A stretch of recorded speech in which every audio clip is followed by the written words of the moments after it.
क्या आप जानते हैं बाइबल में एक औरत के 3 दिन के रोजे का जिक्र है जिसने पूरी कौम को मौत से बचा लिया। ये कहानी है मलका आस्तर की।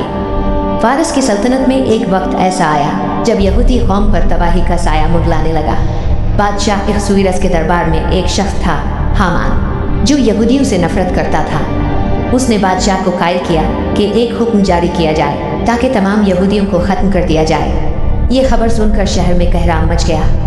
आस्तर ने हुक्म दिया, जाकर सब यहूदियों को इकट्ठा करो, मेरे लिए 3 दिन तक रोज़ा रखो, न खाना न पीना।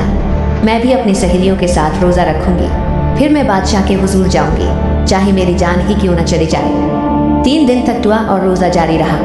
ये सिर्फ भूख बर्दाश्त करना नहीं था, ये दिल की गहराई से खुदा के हुजूर फरियाद थी। ये मुकम्मल इन्हिसार था आसमानी मदद पर। 3 दिन बाद आस्तर ने शाही लिबास पहना और दरबार में दाखिल हुई। सबकी नजरें उस पर थी। एक लम्हा जो जिंदगी और मौत के दरमियान खड़ा था। बादशाह ने अपना सुनहरा आसा उसकी तरफ बढ़ाया, उसकी जान बच गई। बाद में खुदा ने हालात ऐसे बदले कि हामान का मंसूबा नाकाम हुआ और यहूदी कौम बच गई। एक औरत के ईमान, रोजे और दिली दुआ ने तारीख का रुख बदल दिया।